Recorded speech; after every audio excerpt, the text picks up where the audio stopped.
Robin Stoops with the Office of General Secretary. We're excited to have you all with us this morning or this afternoon, depending on where you are geographically. It's my pleasure to introduce Gary Comer. We met Gary a few months ago through an educational retreat that we had with some execs, regional execs. And Gary is the founder of Soul Whisper Ministries. He's been a church planter, a church planting coach, a pastor, and certainly an author. And in fact, I have two of his books here, and one he'll be talking about is Soul Whisperer. The other one is Remission. And so just wanted to show you those and guide you to that. Again, we're glad to have you all with us. We're going to have some time for questions and answers at the end. If you'd like to just put those in the chat, if you want to put them directly to me, that would be maybe helpful. Otherwise, Gary will be sharing with us. He'll share his screen a little bit later, and we just look forward to a great time together. So let's start with a word of prayer, and then I'm going to turn it over to Gary and get out of the way. All right, would you join me in prayer? Father, Son, and Holy Spirit, we are so thankful to be able to be together. We thank you for this medium. We thank you for this opportunity that we have to share, to learn more about what it means to take our faith and share it in a way with others that they can hear and they can understand, and hopefully, God, seek to follow you. Pray for all of these pastors and other leaders that are on this call. Pray for the ministry that they're doing, and we thank you, God, for that privilege. Pray too for Gary as he shares, and Lord, we just want to give you all the glory and praise. We love you and we thank you in Jesus' name. Amen. Gary Comer. Okay. Well, I wanted to say it's just an honor and a privilege to be with you all, and it's a tremendous gathering, and that says a lot. That's one of the first words that comes out of my mouth when I've got my class of students at Talbot Seminary, students who have chosen to sign up for an evangelism and disciple making strategies course. I always say, have you signed up for an evangelism course? Congratulations. That's one of my first responses. Part of that is just the recognition that, kind of evangelism hasn't done that well in the church over these past decades. And there's certainly been, a negative view and a lot of questioning from members as to, kind of what that all means for them. And are they really supposed to be a part of that? Or is that just something that pastors do? Is that something that just that the church does? And I would say, I would kind of in an overarching way, I would say, the whole big attractional movement that happened, with, many of the churches and many of the evangelical churches certainly, was a lot about that, was the service was reaching people, a big emphasis there. Of course, we've had some big shifts in the culture, and I'll talk a little bit about that here in a little bit of time. But things have changed, and we live in a different world now. We're not just post-pandemic. We're a post-Christianizing context, and with that, we have a lot more people, higher percentages of people who are outside the church and who are outside what I call the joining circle of the church. They're not just joiners, not ready to just kind of jump in with us at a simple invitation.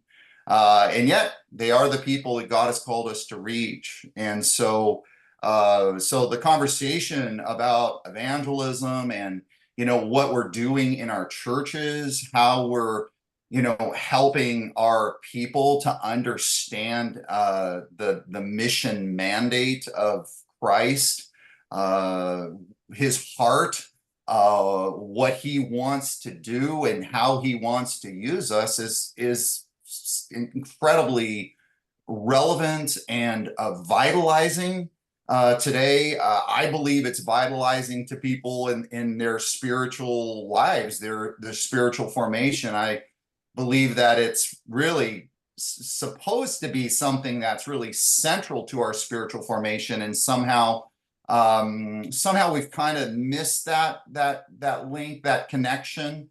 And so that's kind of one of the things that I've been trying to go after, when I do training, and when I work with groups, and like you guys, and other groups, and churches and pastors.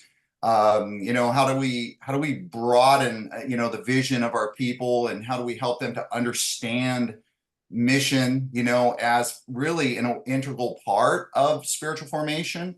But I am somebody who has a real heart and passion for evangelism, and I'll tell you a little bit of my story.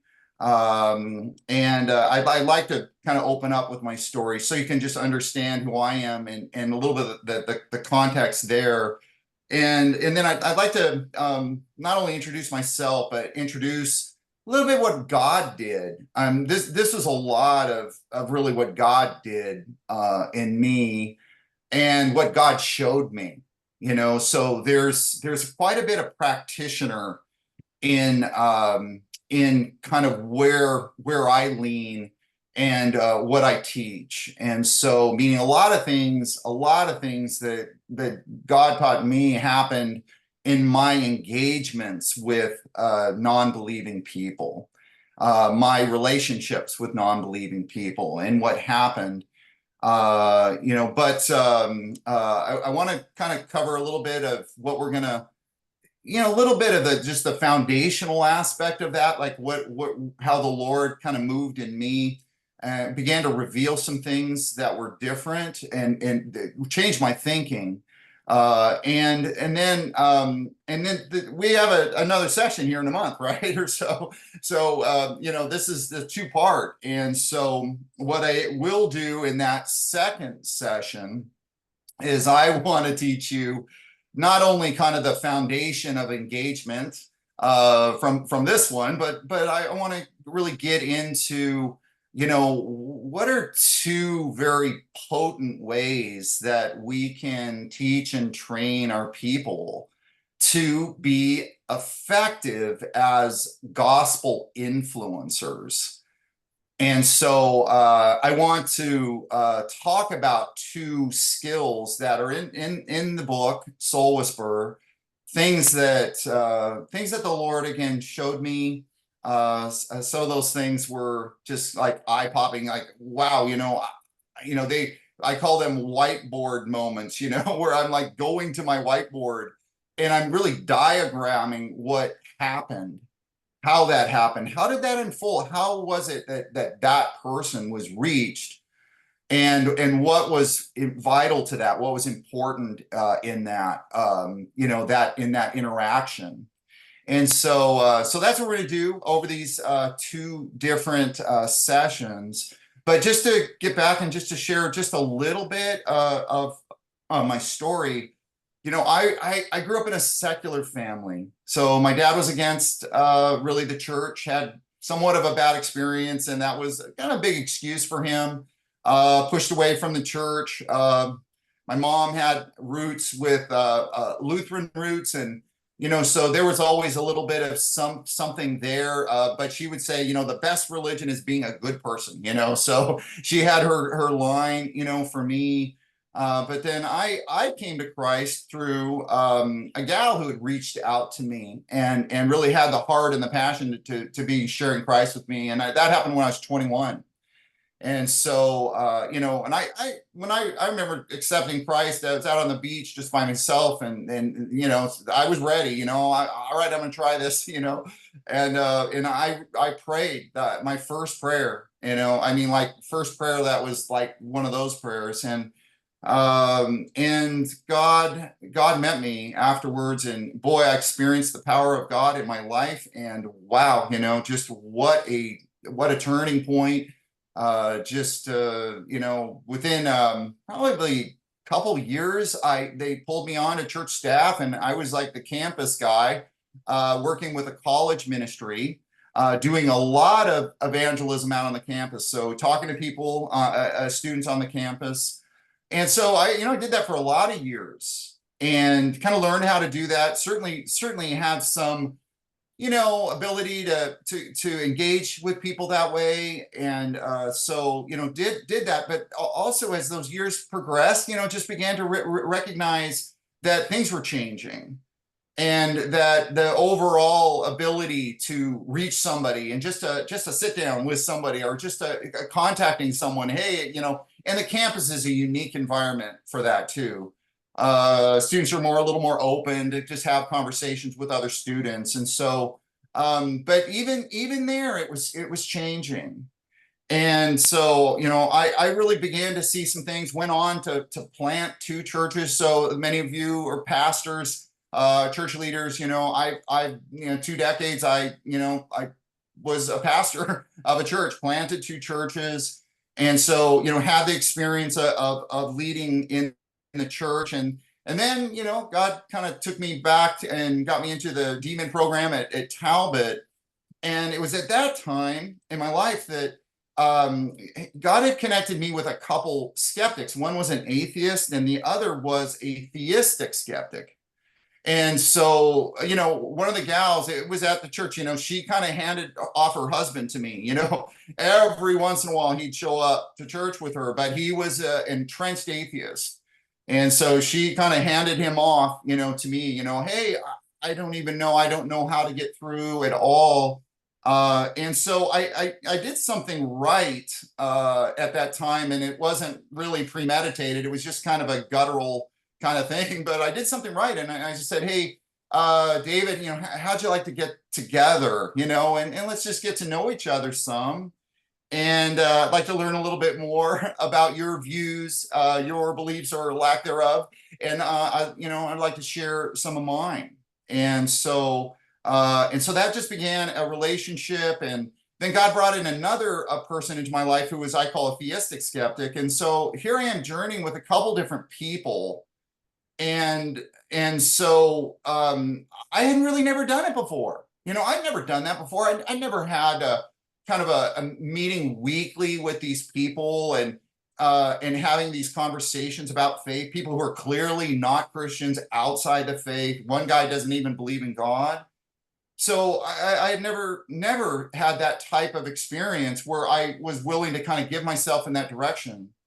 But over time and through a whole bunch of things happening and things that were revelatory to me and gave me insight on, like how to go about this and how we could reach different people, things that I ended up writing about. Both of these people came to faith and about 2 weeks apart. And that was also right at the time where I'm in this doctorate program. And so I'm being challenged to, come up with a dissertation. And one of the options is to write a book.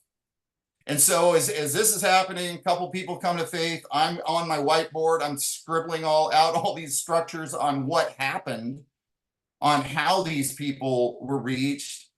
I'm also, learning and teaching. And that was the time when I started to write Soul Whisperer, and very experimentally, I had not ever written a book before.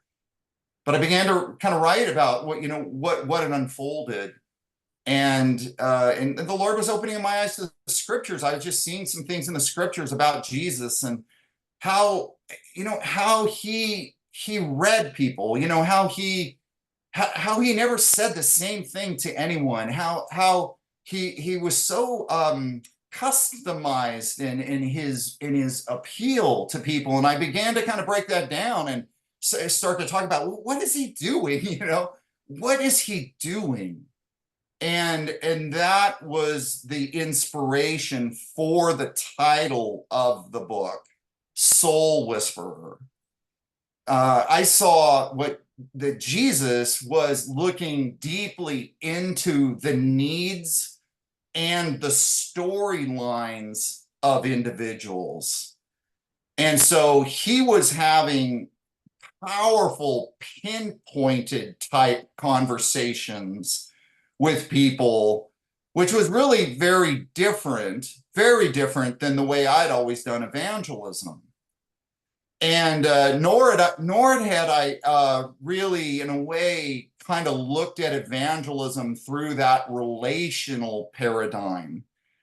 And so that was the big turning point for me. The recognition that the bigger question for pastors, the bigger question for all of us, the bigger challenge that we face is not just the challenge of telling others the good news or telling others the gospel. It was really more about influence. How do we have spiritual influence with people? You know, do we have the right kind of foundation? And so, you know, I also, you know, am observing the church and seeing the way evangelism has been touted. And one of my observations and one of my critiques is that we've taught evangelism, and perhaps the reason why we've done it is some of the formulaic things that kind of worked for a while, you know, when it was just an explanation, that was all that was required. You know, it seemed like, oh, if you got a good explanation, you know, you'd be really ready to jump in. When it really goes deeper than that and beyond that, and people are questioning, well, why would I do this, or why should I? It's not just a question of, do I understand the gospel? It's a deeper question of why would I? Do I want to? Do I want to follow Christ? Would I want to reroute my life and go in this other direction? You know, as soon as I, you know, began to see these deeper elements that were in play in people's lives, you know, I began to realize at a very foundational level that it needs to be a relational paradigm. It needs to be a relational paradigm, partly because that is where influence unfolds. That is where influence happens. You know, it's limited on what you can achieve with a stranger. And yet evangelism was taught to just tell a stranger, you know, and that was what was being touted everywhere, you know, and hey, go tell them, you know, go door to door, or go do this, or here's this track, or here's it, you know, and it was always this thing of this presentation, this telling, when, you know, what I believed was needed, and I know it was needed in my skeptic friends, and what I believe was needed in what I believe is needed today more than ever is that we need to be able to build relationships with unsaved people, and then be able to get to the place of having a deep, meaningful conversation about what faith would mean for them. And I just say, I know I just kind of said that, but I want to tell you, that is a very different picture of evangelism than what has been traditionally touted and taught.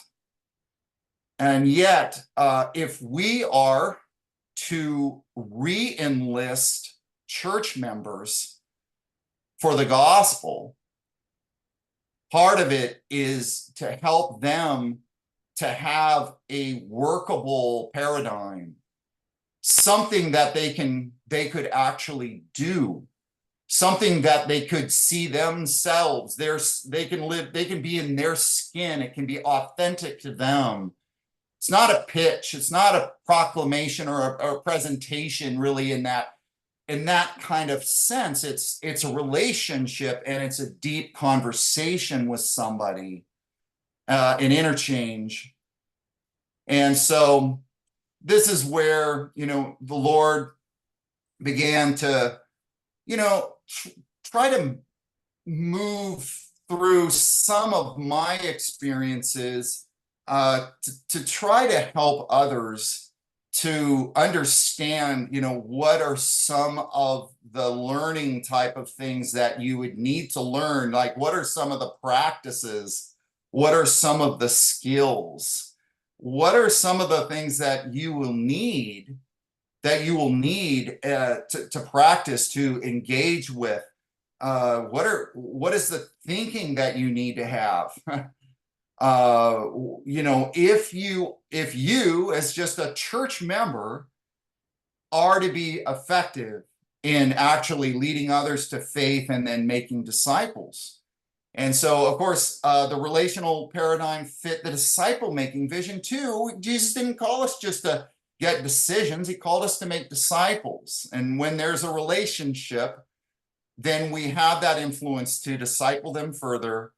And so many things aligned in a really good way. But I did mention this notion of re-enlisting the church. I just want to say that, I planted a couple churches, and then when I was in the doctorate program, I was hired by Sandals Church, which is a large, really a very large church in California.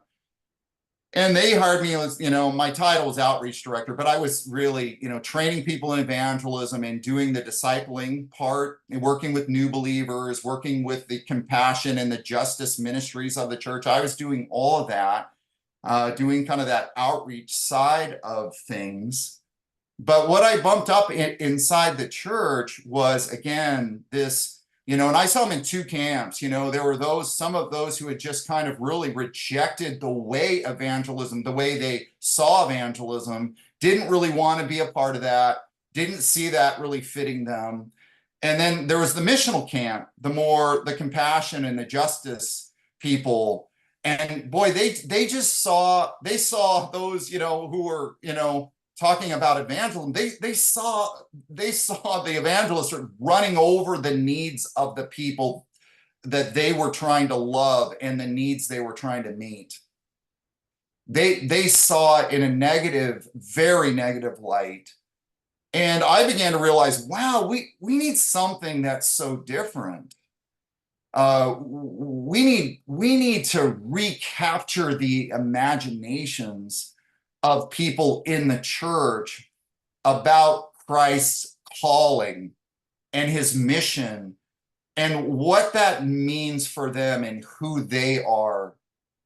If we don't re-envision this and reframe this, we got a whole bunch of people on the sidelines, people who could be having meaningful connection and relationship with unsaved people. The John 4 story, I say there's a whole bunch of prophetic things that happen in that John 4 story. Jesus and the Samaritan woman and the disciples. One of them is the disciples off on a fellowship food run, there they are, the disciples, they're off on this fellowship food run. There they are, doing that. And I said, wow, gosh, that's like a prophetic picture of the church today. So many believers, and they're enjoying fellowship with one another.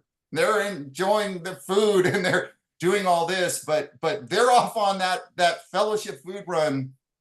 And they're not like Jesus, who's having this deep, profound, incredible interaction and conversation with a lost woman at a well.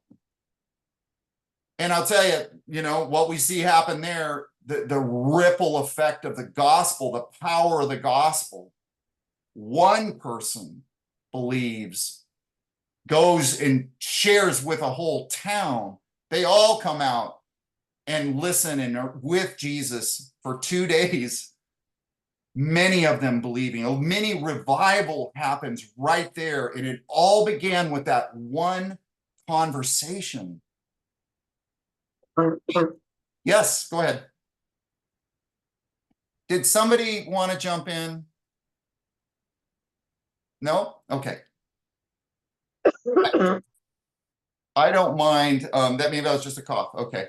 I don't mind if you do. So I like interactive teaching. Zoom is a little bit of a challenge, but we are going to have a full-on interaction time here at the end. So I thought I would just kind of teach a bit. But yeah, back to the story. Just absolute the impact.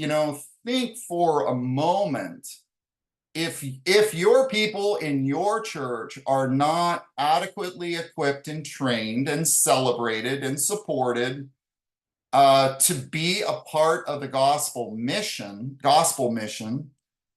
then they're not really engaged in one of the most exciting things that's happening in this period.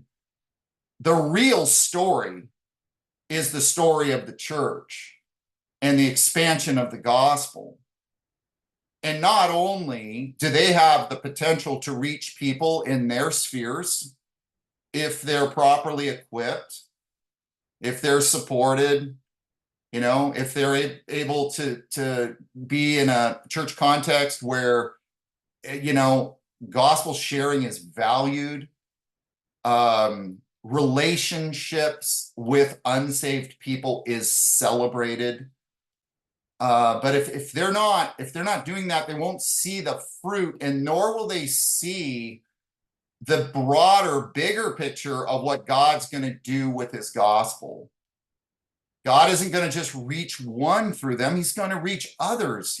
There's a rippling effect, there's an expansionary, a natural expansionary side to the gospel.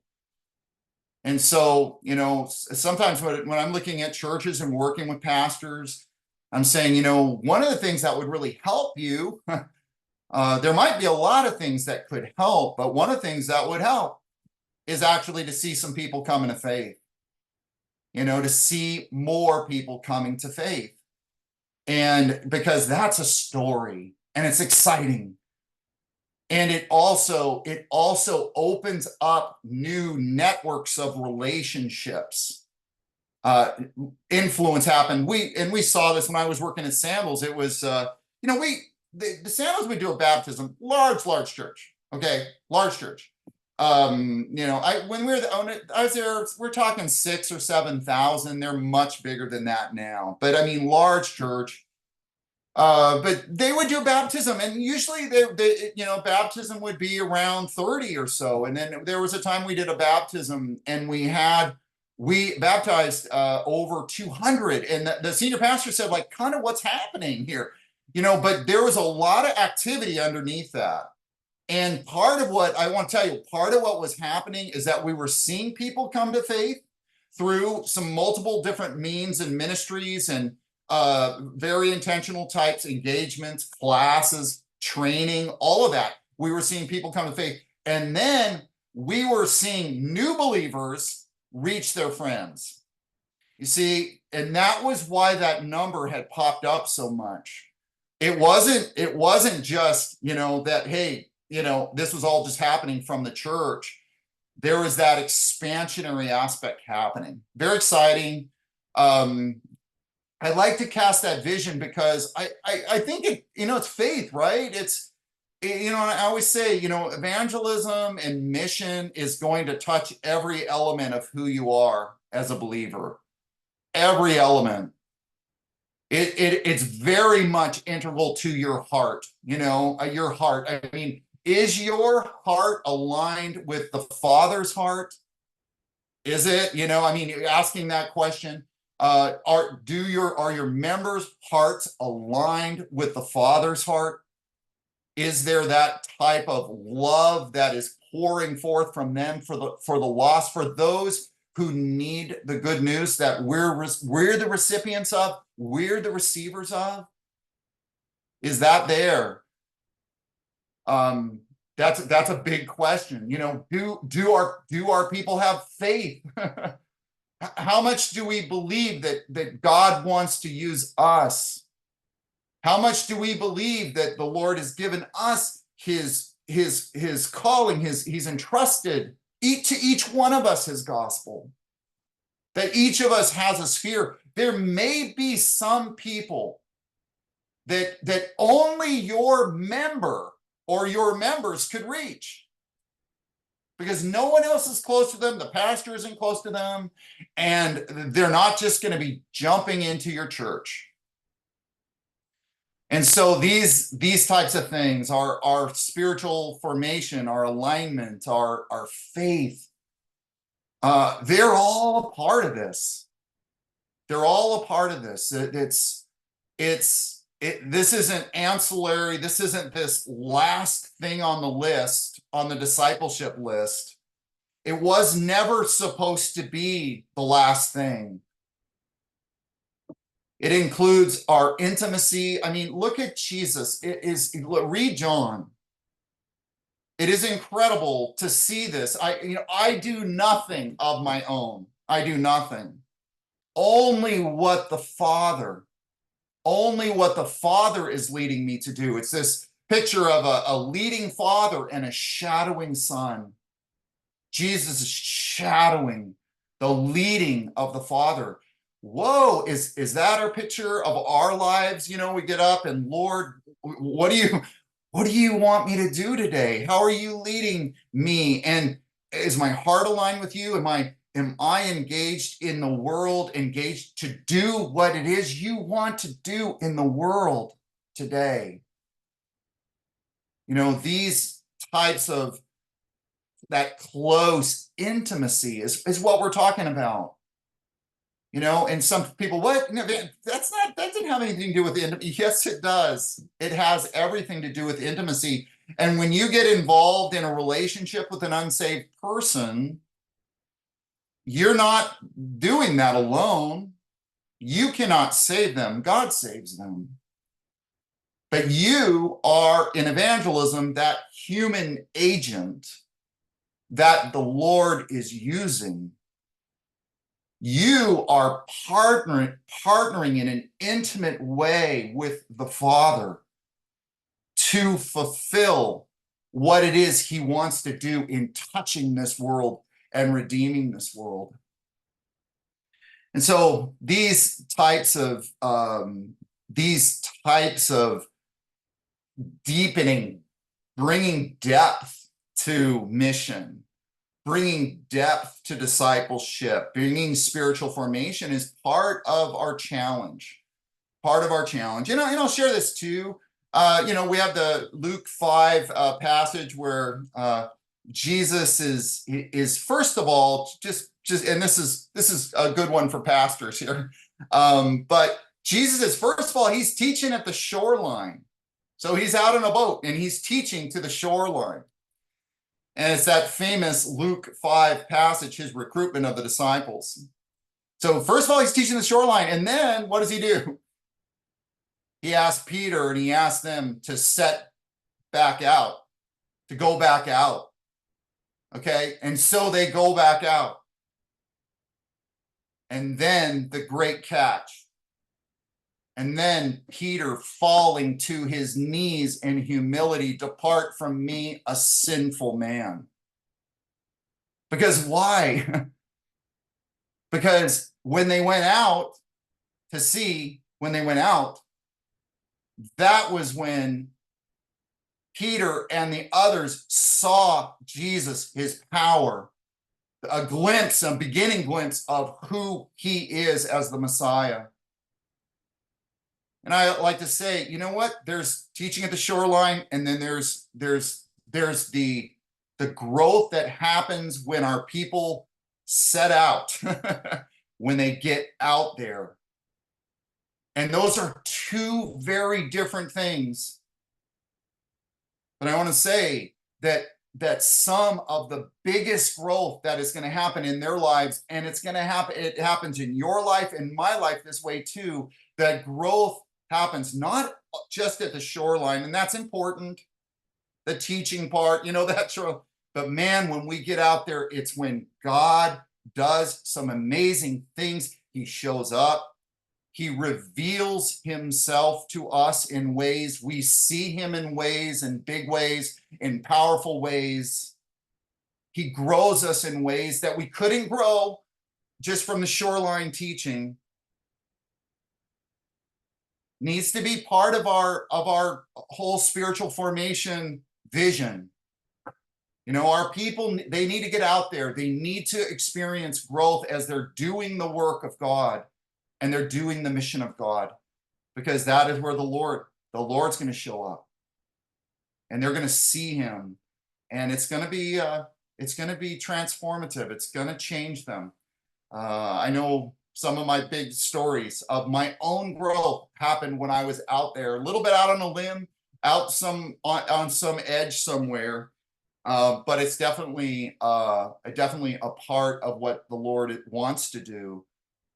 We have too many who are spectating, right? I mean, it's just too many who are somewhat consumeristic with their Christianity, and we've got to change that. We have to find ways to change that where we can, and create pathways, you know, for people to engage in bigger ways. So that's all very, very, very important.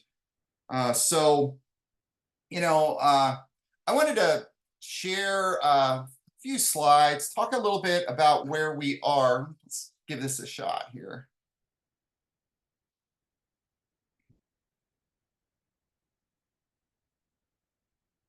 Take a look at this. This came out from the American 20-somethings book. It was the 20-something soul.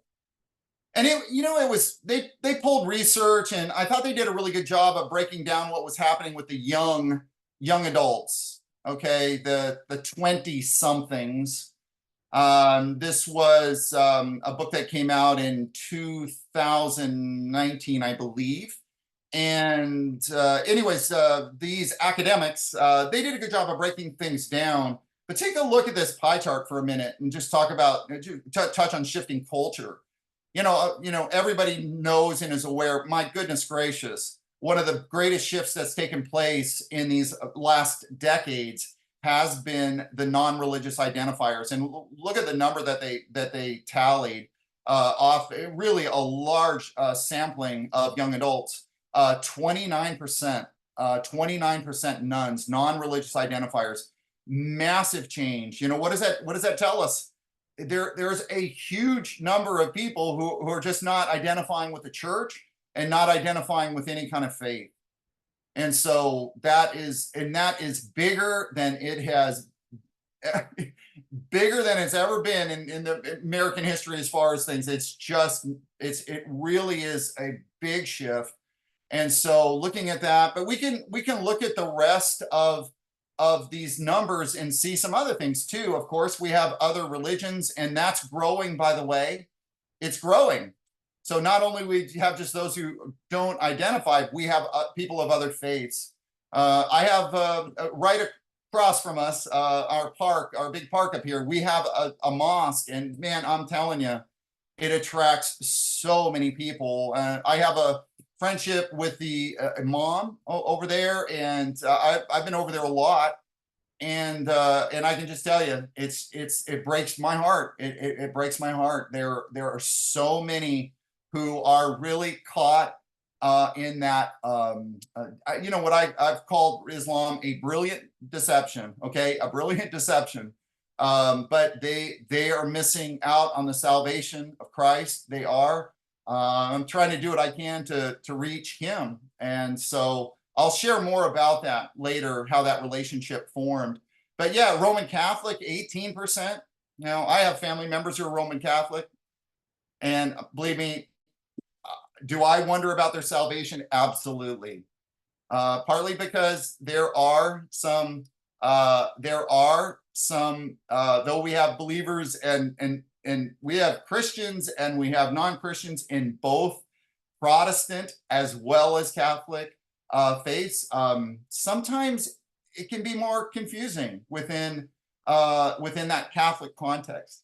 And so are there people to reach there? Certainly there are. And so what I wanted to do by showing this, and you guys are in here too, mainline Protestant, but it's just to show that we have got such a different look. We have such a different look, and we've got to work on empowering our people to go outward to have influence with those that they're around. Now, did somebody raise your hand? Was that Sandra? Did you raise your hand? Okay, I'm not sure. Question, here we go. This is interactive. Go ahead and fire away. I want to try to get someone to share with me. So you got to mute your thing. But, I mean, no right or wrong answer here, I guess, really no one. But what is the single greatest issue undermining the evangelistic movement of God today? One of the questions. Anyone want to throw in? So you can look at some of these: inspiration, intentionality, Bible knowledge, perception, Bible knowledge. training, maturity. Who said that? My name's Chris. I believe today Bible knowledge is a huge problem. Okay, yeah, and we could make the case for that, couldn't we? That it's important to have Bible knowledge, and if we don't have Bible knowledge, the knowledge is important, especially being able to have conversations with people today. Anyone else? Who else wants to share? Anyone else want to take a stab at one of these? I could keep going. Training is a huge problem too. People aren't being properly trained to do what we're called to do, and they're not seeking the training. People aren't being trained, and people aren't seeking the training. I see a lot of people that aren't leading themselves, etc. The problem goes deep. Very good, Chris. Very good. I see that too, very much. Lack of training, and training is needed today, and it's part of because of that prior slide that we just showed, that people are more distant. So because people are more distant, training is required. Okay. Anyone else besides Chris? Anyone else want to jump in on this? Perception. Okay, and share your thought on that. Well, I'm thinking that what people perceive about God and what they perceive about who we are may sometimes kind of be in conflict. And so I think it would sort of thwart evangelistic work. Okay. Good. I have my thoughts. I'm going to share on perception. I'm just going to see if one other person, anyone else want to jump in on this one? I would say obedience to the calling that God's placed on us. Okay, obedience. Yeah, obedience. Yeah, that's big, isn't it? I mean, because it's like, doesn't obedience seem like the very first thing as followers? We're followers, right? What is he calling us to do? What is he asking us to do? Obedience. That's a spiritual formation piece, isn't it? And mission is involved with that. And sometimes I'll talk to people about the spiritual formation, and I say, hey, if you're not looking closely at Jesus and the way he lived and what he lived for and how he lived, then you're missing some pieces here. You're missing some things, because Jesus was the most mission-minded person who ever walked this planet. He was always on assignment, doing the work of the Father. And he also expresses John 14:12, one of my favorite verses. Whoever believes in me will do the works I have been doing. I mean, my goodness gracious, a very direct statement about what he expects of his followers, that we would be like him and share his heart. So very, very good. Obedience. I like that one. I should add that one in here. But hey, so my view on this, because all of them, you can make a case for all of them. You could work through this in some ways, but I tend to think perception. Yeah, I tend to think perception is our biggest issue. And so what do I mean by that? Like, what do you mean? And when I'm using that word perception, I mean believers do not have the proper perception of what God is asking them to do, what God wants them to do with evangelistic mission, with gospel mission. I think it's one of the reasons why we have the disconnect and the rejection of it. And there's so many who kind of heard that before. It doesn't really work with me. I'm not going to run down that. So here is really what I have done. And this is what I do in my seminary class. You can see that course assignment, but it is the course assignment for anywhere I train. And so I wanted to share this with, the pastors and the church leaders here with you, and just to say, this is specifically what it is that I want people to engage with. I call it the REP, the relational evangelism process. Okay. And some people have said, oh, rep, like you're a representative. Yeah, you are representing God for sure. You are. Every one of these words is really critical. Relational. It is evangelistic. It is fully intentional that way. I feel like if we don't have intentionality to see people come into the faith, I don't think we have the full breadth of love for them. Because wouldn't we want the very best for their lives? Don't we want our loved ones, our friends, our contacts? Don't we want people in our community to know the Lord and to know his grace and his goodness and his love? Of course we do. So evangelism and then process. This is, again, perception. It's not about talking to a stranger. It is about coming alongside someone, a relational evangelism process. So just these, little symbols, relationships, conversations. So relationships eventually leading to deep and meaningful conversations. And the next session, we're going to get into how to have those. What are two big, powerful ways to have those, to enter into those conversations? That's going to be the next webinar. And so, I say there's two ways to do it. Both are very powerful.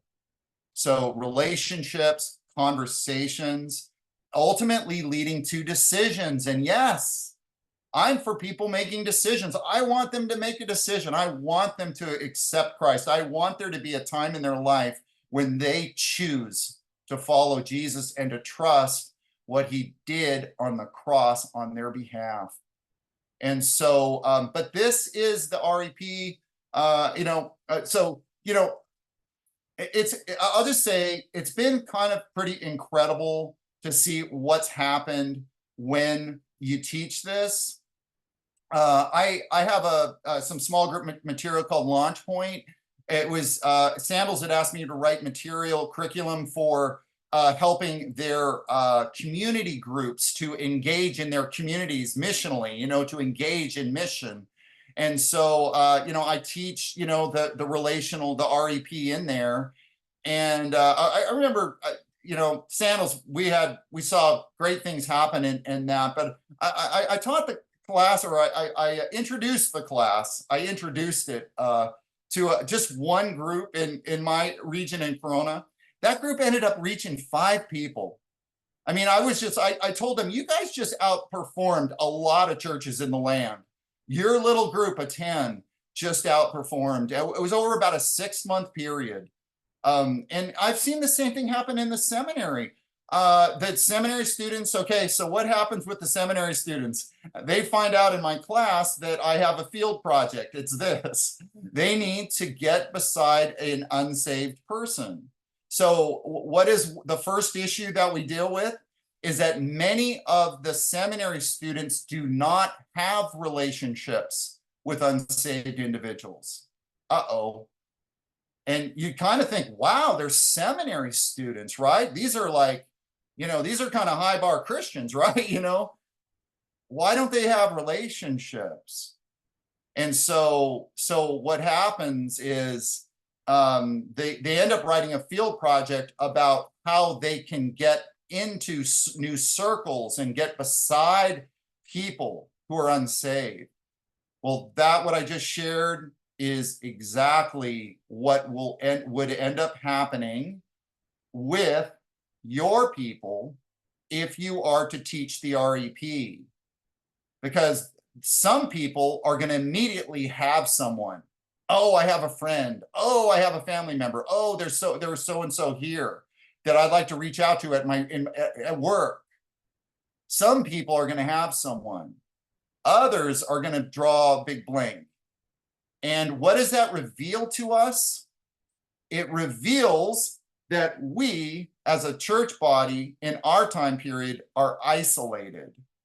We have become isolated Christians as opposed to Christians who are integrally engaged in the mission of God by building relationships, friendships with those outside the church. We are unlike Jesus, who is the friend of sinners, you see, who invited sinners into his circle, who reached to them, who embraced them.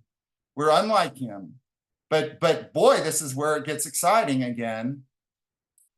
So, you know, I want to say this. A church in the middle of the country, okay, Kansas, okay, they hired me to train their leaders for about a year.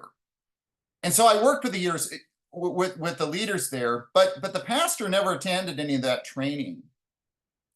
And I thought that was really interesting. And, you know, over a year of doing the training and working, and the members kept saying, these leaders kept saying, we need this for the whole church. You know, we need this. Well, you know, I had an opportunity to actually visit that church when I did a conference, and so in that city, Kansas City, I had a chance to go and visit the church to meet the pastor.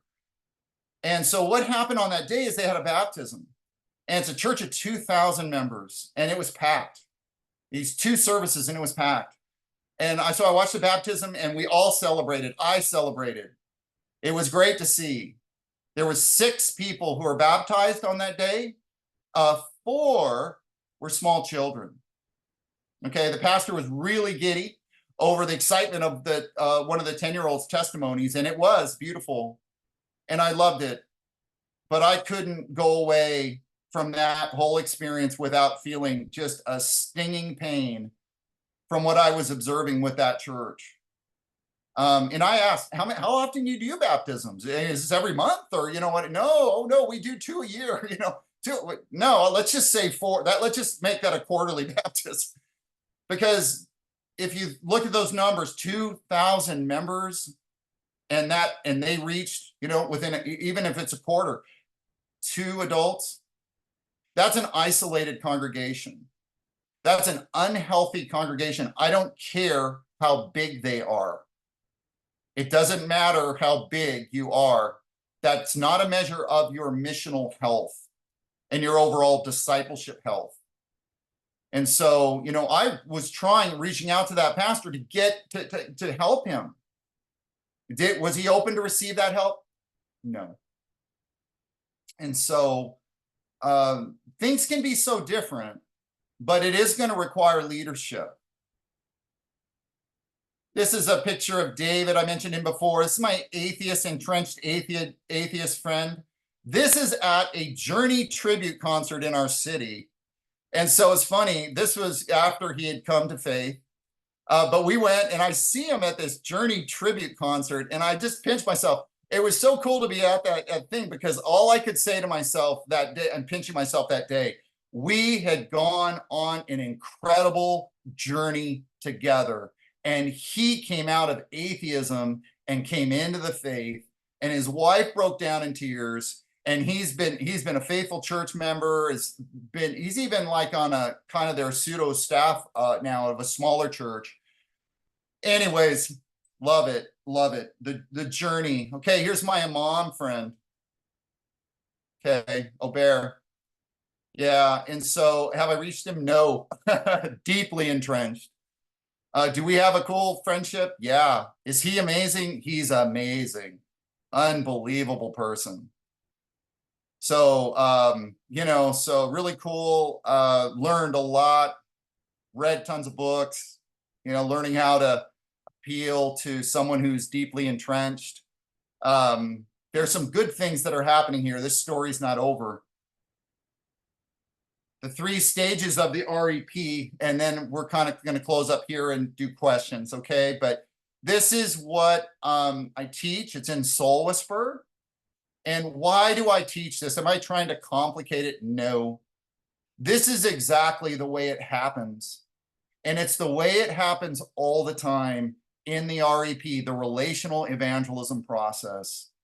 You have a stage where, and your people have a stage where they need to light a torch, man. They need to start a relationship. They need to enter into a conversational journey.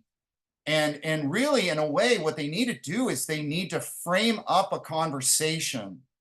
And we teach this. We go into a lot of detail on how to do it. How do you get beside a non-believing person? We call those positioning skills. Positioning. Okay, and framing. Like, how did I get alongside my atheist friend? I shared that. Hey, let's get together. How'd you like to get together and talk each week? We ended up going through the C.S. Lewis argument and mere Christianity for God on moral conscience. We spent 4 months talking about that. 4 months. And then we went on to other proofs.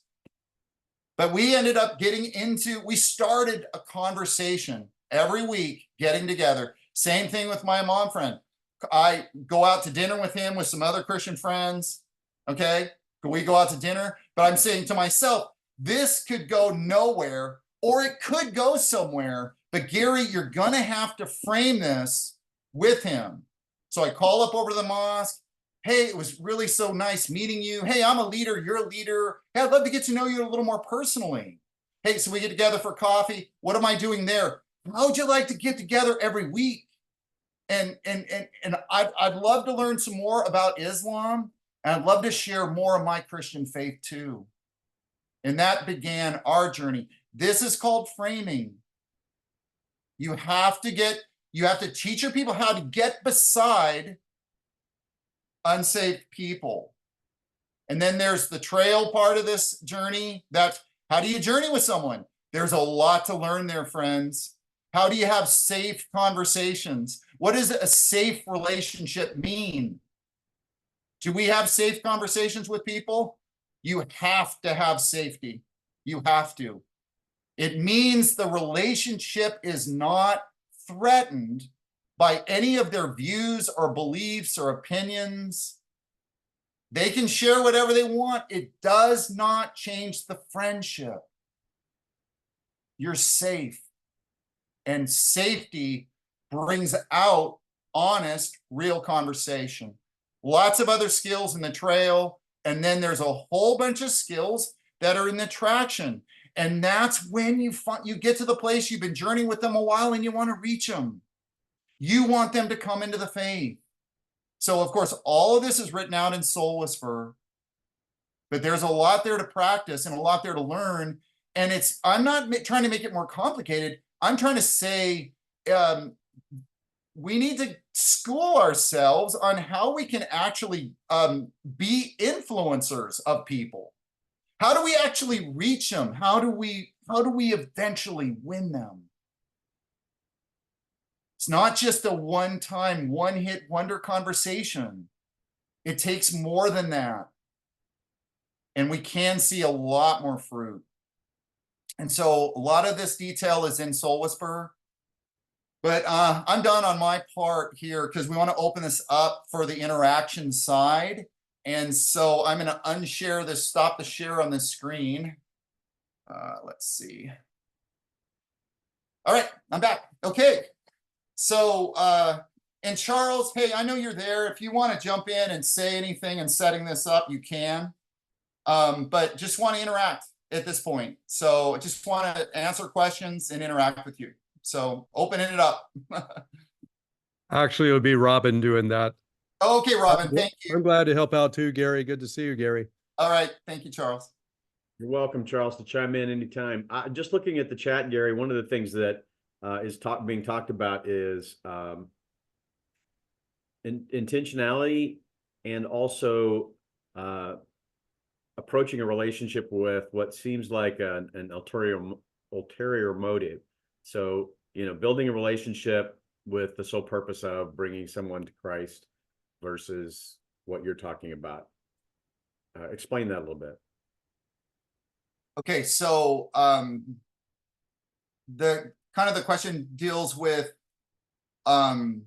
building the relationship, the genuineness of that relationship. Is that what we're kind of getting to, versus the intentionality?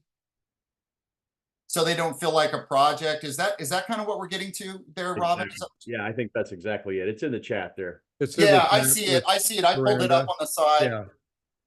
Yeah, yeah. Those things can seem a little bit funny or a little bit off. I tend to not see them that way. But for me, I think I build rapport and relationship with people genuinely, and that means that relationship goes on despite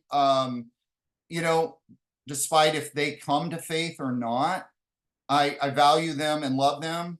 Now, the REP, like meeting on a regular basis, there are some times when that may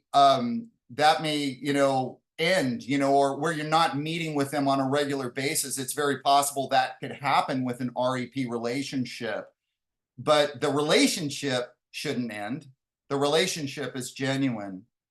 The intentionality is just the fact that we love them, so to me, I see intentionality as love, and that we want the best for them. We want the best, and we believe, and this is going to get into this next week's training. We believe what Christ offers them, what Christ could do in their life, would be the richest and the best thing that they could ever experience. So we'll get into that, because that gets into the skill side of it, of sharing. But as far as intentionality, I see it as love. I see it as love.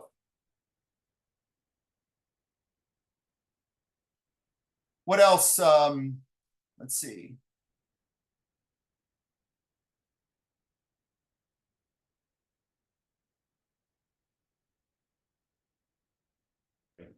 The Okay, other I'm comment seeing that had to do with intentionality was giving the responsibility for evangelism to paid staff versus the congregation as a whole.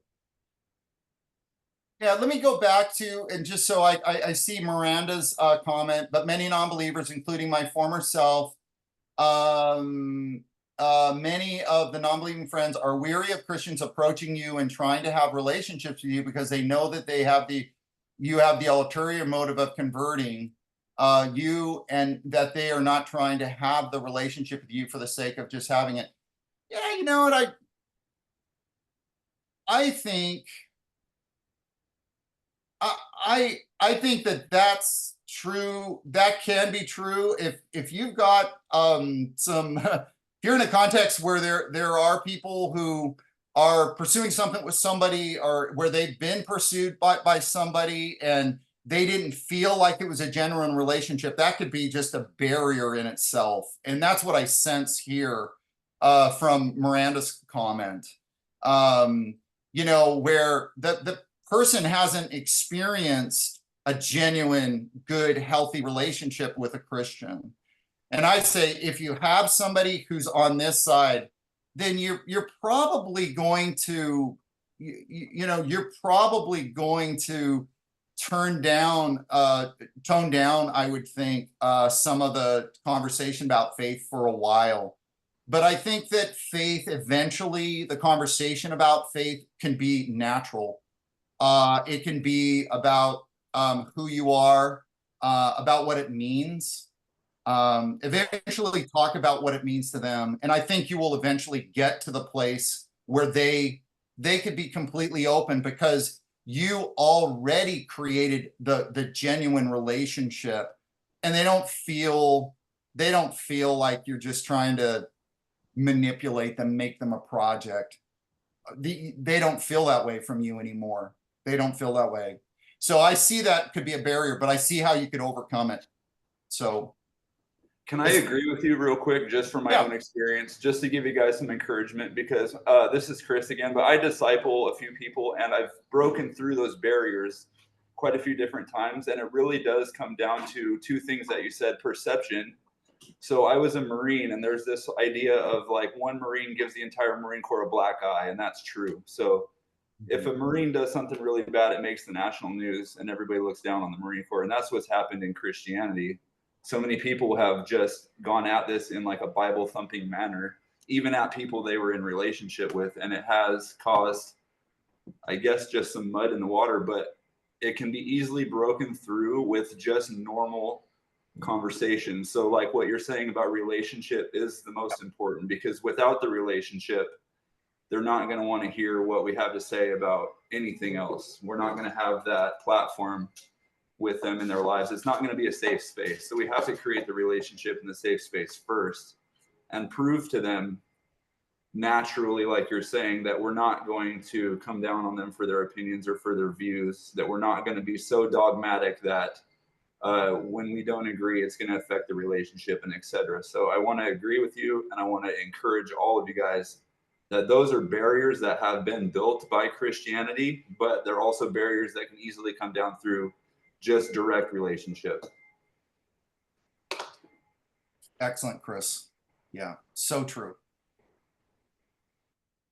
Anyone else? Okay, I want to. Yeah, so intention. The body of Christ has either giving the responsibility of it to the paid staff. Additionally, paid staff are spending more time with believers and not establishing relationships outside the church. Yeah, those right there, are big issues here, right? You know, like those are issues there. The idea.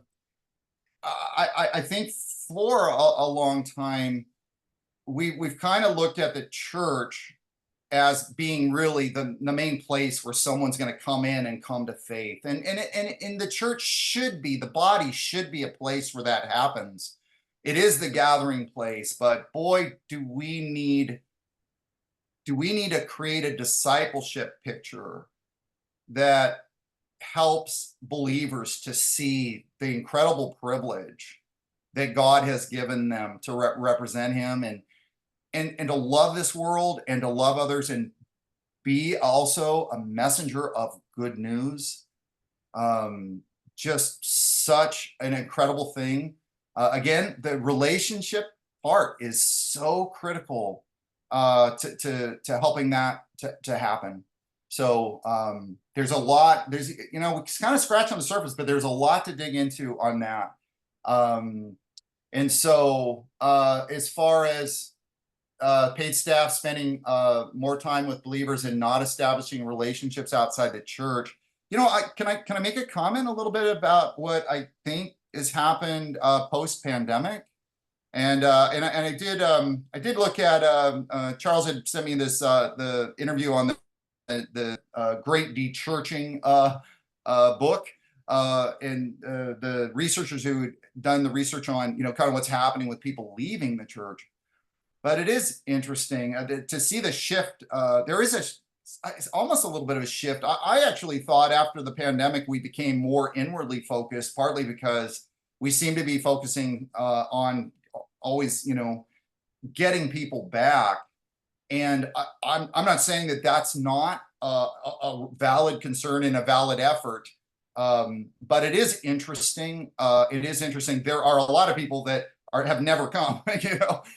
They're outside the faith. They're there, and we do need to make sure that we are going after not just those who've left, but we're going after those who we can reach. And so, and those who haven't been churched at all, because that number is so big. So it has to be a priority of staff. And I honestly think it's the kind of culture we're wanting to build. And I'm going to talk more about culture. I'm going to talk more about, I'm going to talk more at the end about how you build a system inside your church that can be more fruitful and effective. It's part of what Remission does, the book Remission. And so I saw another one that jumped out here just a second. People already have everything they need, okay? that comment from Adam. To me, when I hear that, one of the things that I connect with is a little bit like Europe. Yeah. And the fact that we're getting more of that, in fact, one of the research books, Reviving Evangelism, that Barna did, one of the things that they said in here, kind of like trying to, get people's attention and change the view on the way we're thinking about this, was that they were kind of refuting what's been said out there, and it was this: they don't have a God-sized hole. And it's like, whoa, because for so long we said that, you say, oh, everyone has this God-sized hole, this this thing. You say that to a European person, and they look at you, what are you talking about? We're content, we're happy. So, but this issue of, I would say, indifference, or just contentment, is part of the reason why next session is so important, because part of what I want to do, and with you, and part of such a big part of what God showed me, was how do we communicate the gospel with resonance? How do we communicate the gospel that connects with people's lives? This thing that Jesus did so naturally and so powerfully, how do we do that? It has become, it's increasingly, I think, important and significant, partly because people can be just indifferent, and they don't see the need. They don't see the need for it. But I believe there's always opportunity to bring the gospel to people in a way that they can see what it can do, and they can see that relationship in a new light, and they can see how it meets deep needs of their life. So that's where we'll go next time. What else?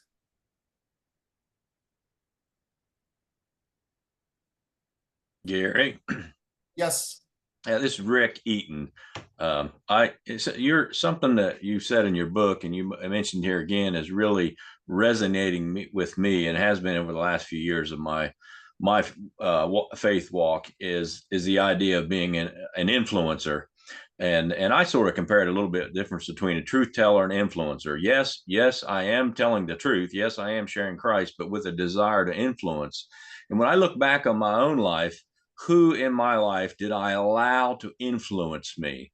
And what I have discovered with that examination is it's the people that I was also willing to allow to, that it was a two-way street. I viewed that I could learn from them, and they viewed they could learn from me. So if I want to influence somebody, I think in many ways, I also have to be willing to allow them to influence me, and they recognize and know that. That's beautiful. And I would say that's very much a part of this REP, when people really understand what that REP is, because it's not just, it's not one-sided, the thing is, you have a friendship, and so you're receiving from them, you're learning from them, they're learning from you. And there is a mutuality there. It's beautiful. Certainly, as believers, we have, there's something that we believe in, that we believe would mean everything to them, everything to their hopes and their dreams and their life. Certainly that's there, but yeah, it's mutual. It's mutual. That's beautiful. Thank you, Rick.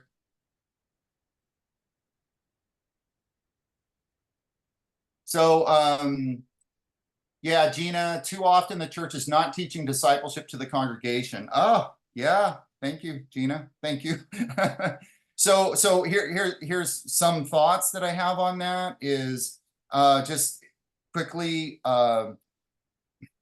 yeah, the mission formation part of discipleship, that mission formation being like Christ, and really learning some of his manner, his heart, his skills, the fruit of the calling in our lives, that does not happen well just from a Bible teaching, from a sermon, from the stage.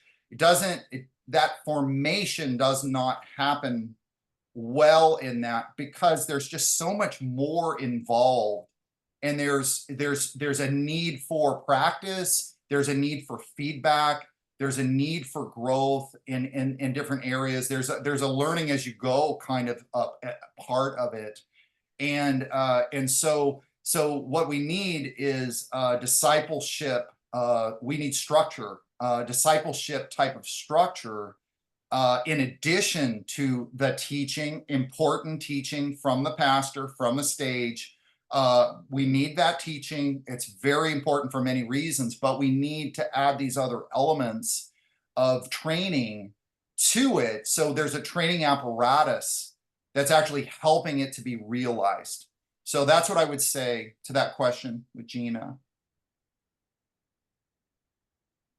This one from Brian Johnson. I'm curious, Gary, what percentage of pastors do you believe are actually engaged in and what you're calling us to do? Not as many as I would like. I do think that many pastors out there believe that they need to be an example, and it's important for them to, it's important for them to be able to share from their life about what's happening. But I would say there's a lot of room for growth here. And I think that many pastors are, in a way, they're tending to the flock. They're dealing with the issues of the flock, and maybe they're not even as skilled, and as they haven't grown and developed as much as they could to be more influential with others and to create more stories that could be shared. But stories don't need to just be shared from the pastors. The stories of positioning. Okay, we're just talking about just building relationships, right? The stories about those in the church who can get beside others and build relationships and enter into different circles. Those stories of the people need to be told, need to be celebrated, need to be shared. And they're teaching vessels, they're teaching vehicles, because people are learning, wow, how did you get into that circle with that group? How do you have all those relationships with those people? Because I don't really have those. How did you get beside your neighbor in that close, intimate kind of way? So maybe you haven't reached them yet, but boy, now you're at this place where you actually have a part in their life. You have a place in their life. And so that is kind of part of what I'm seeing there.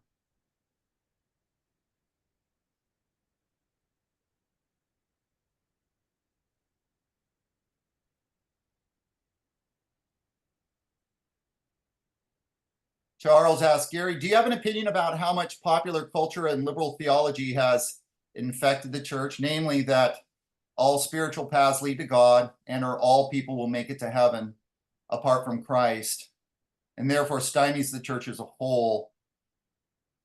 Yeah, liberal theology has affected the church.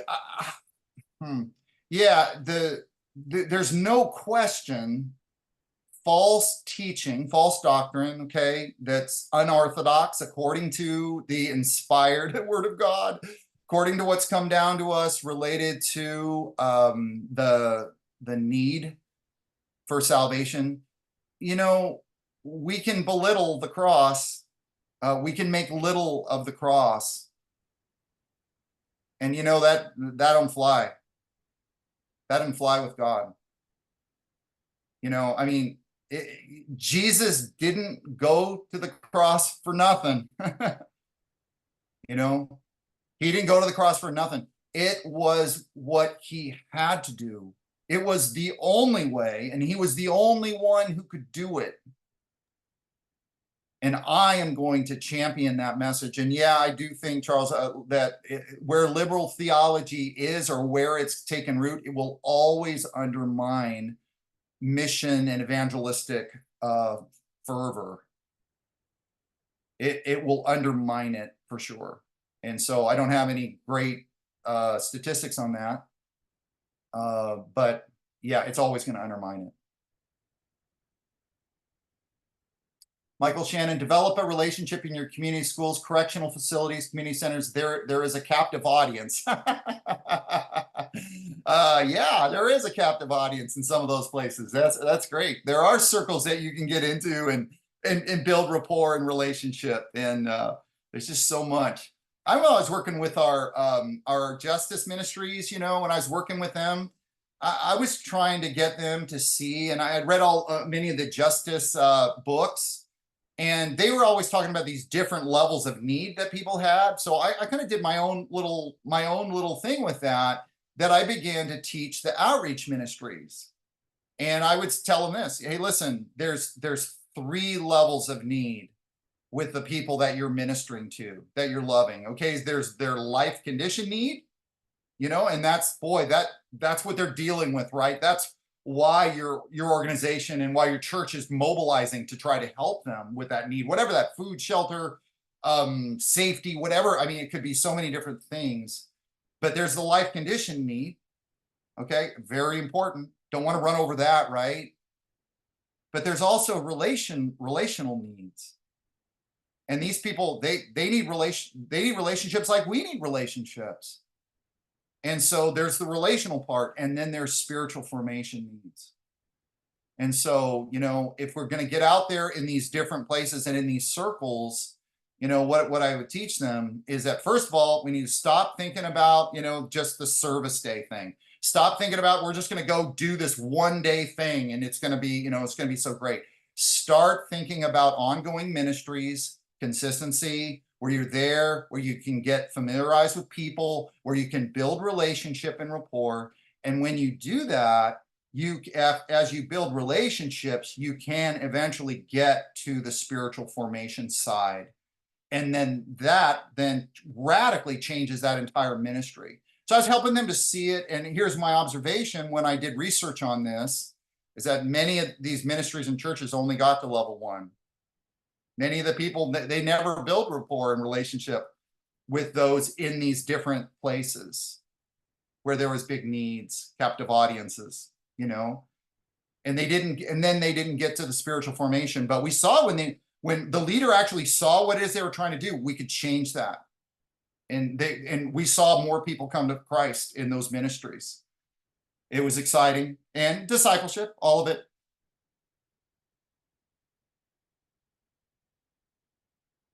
Kind of the last one, probably, Gary. Okay. So Van Tarpley, I think a significant problem is that the church has leaned into scriptures that posit a we-they church world separation and leaned away from for God so loved the world. Wow, that's very poignant.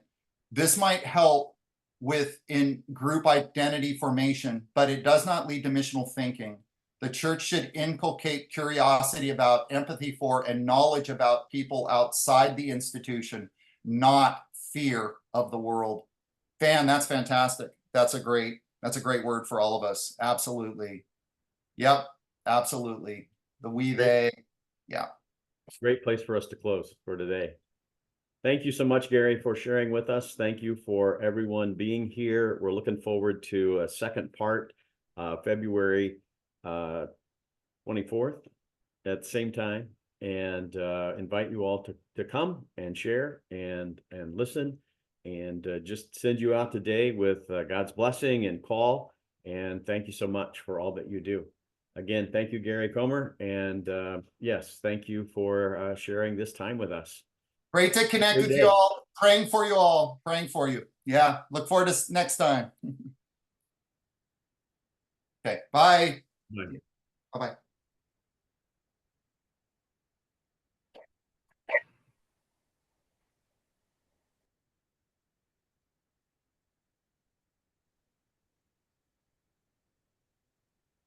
Charles, are you there?